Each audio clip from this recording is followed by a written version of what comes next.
casi veramente di cuore, poi questa accoppiata diciamo con Mimmo Marino che c'è non pensarci più perché è una persona semplice. Prima stavamo parlando io e lui, parlavamo della semplicità, non rimanere niente più di te, cancella tutto di veramente ci sta un'ora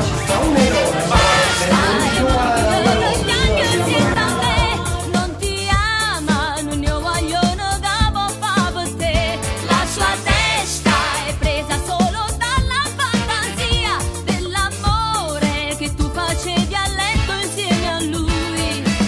Quando uscì da saputo raccontare, potevo portare in doliette sulla netta e niente più.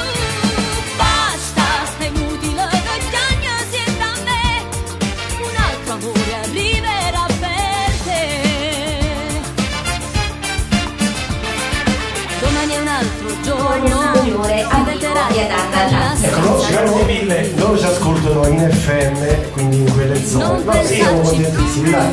Invece c'è. Sì, vai. Allora, adesso invece è il caso che noi leggiamo altri messaggi che sono arrivati in questo momento dal nostro sito di Radio Blu Napoli per il nostro ospite della serata, Anna Merolla e Mimmo Marino. No, aspetta, io però. No, prima però. Ma sei grande, sei grande, sai, non ti speaker. Allora, io nasco come speaker radiofonica di radio, diciamo uniti due professionisti. Noi ci siamo in contraddizione. Mi emoziono.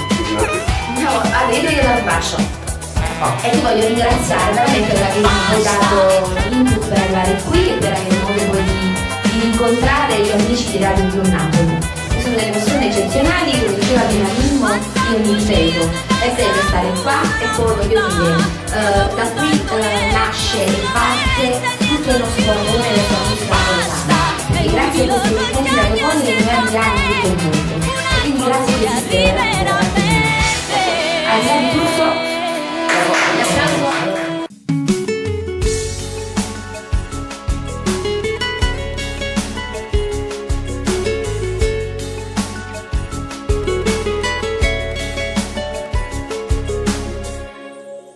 Non mi importa se domani il tuo corpo le darai, resta sempre che il tuo cuore mi appartiene.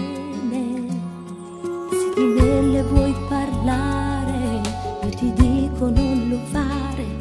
Ciao amici, mi raccomando, seguite sempre Radio Blu Napoli perché ascoltate della buona musica napoletana e poi ci sono anch'io, Anna Merolla. Blu è il colore del cielo, del mare, dei tuoi occhi. Radio Blu Napoli, il colore della tua musica.